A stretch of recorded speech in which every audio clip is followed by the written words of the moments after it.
All right, so one guy disappointed last night. One guy did not. The guy that didn't Who disappoint would go by disappointed? the name of Victor Wembanyama.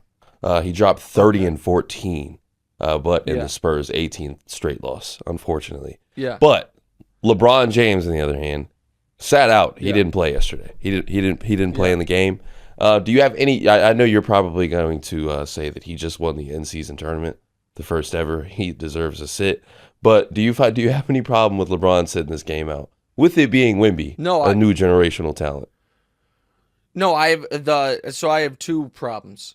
I have a problem that LeBron played on Tuesday against the Mavs. No, I'm totally serious. Guys, the guy's played 68,000 minutes. He's played more minutes than Bird and Magic's careers put together. He's played more minutes than Michael and Giannis's careers put together.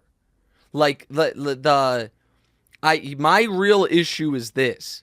The NBA, I believe, should have had the foresight to have a good inclination that LeBron might take the in-season tournament super seriously because the NBA wanted him to and wanted him to be the ambassador for it, and them putting two marquee games right after the in-season tournament on the Lakers' schedule was idiotic. Having LeBron versus Luka be a national TV game, and I know you could be like, well, what if the Lakers don't make the in-season tournament finals? Then great, you can still play LeBron versus Luka on national TV anytime all year. And LeBron versus Wemby coming right after that, it's just poor planning. Like if there was ever going to be a time of the year that your oldest player in the league, who is still your biggest draw, was going to play playoff minutes, it was going to be in the in-season tournament. And so then I said last week on TV that if the Lakers make the in-season tournament final, LeBron should take the following week off. And I totally meant it. Like, it is an extra game. The in-season tournament final is an 83rd game of the year for the Lakers, but also LeBron was going to go full playoff mode because it's what the NBA wanted, and he is the best ambassador the league's ever had, and give it real playoff intensity. And so, no, it's a shame that he didn't play against the Spurs, but it's also a shame that the Lakers correctly assumed we stink without LeBron, but we won't need him against the Spurs. And now that was a 18-point game going into the fourth quarter. It was a 12-point game with 4 minutes left. The Spurs had a furious rally at the end and ended up making a game out of it. AD was excellent and overcame it. And the Lakers were able to escape with a win. But my bigger issue is because Wemby was excellent last night, and he's been playing really well as of late. You cannot convince me it is good for the development of Victor Wembanyama for this team that started 3-2 to now be 3-20.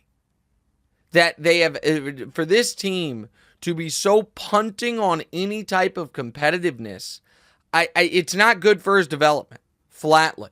And Victor has been better than I thought he would be on the offensive end. I thought he'd be excellent to begin with on the defensive end, and he's doing that. But they don't have a point guard, and for them to just be totally uncompetitive, and also it's embarrassing for the league, DeMonte. What's going on with the no point guard thing?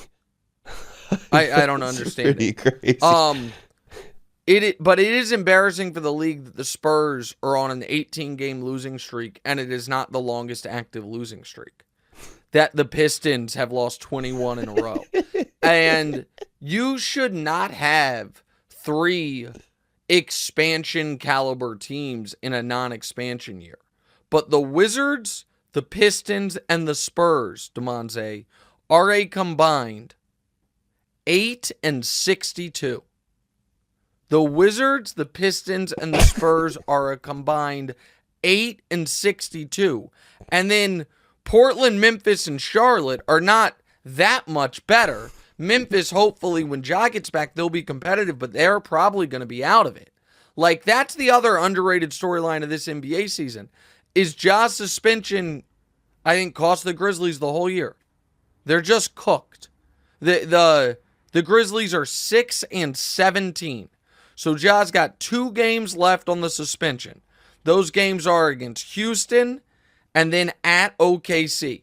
So their best case scenario is they're 7-18 when he comes back. They're probably going to be 6-19 when he comes back. And then his first game back is a back-to-back for his teammates, not for him. He'll be as fresh as can be in New Orleans, and then they host Indiana. It is absolutely on the board that the Grizzlies start this season 7-20 or 6-21, and they're just dead. I mean, at 6-17, they're probably dead, and it's just a shame. Hey, thanks for watching. Hit the subscribe button to get more from the show, and make sure to click the bell to get notified every time new content drops. Check out full episodes of What's Right wherever you get your podcasts, or just click the link in the description below.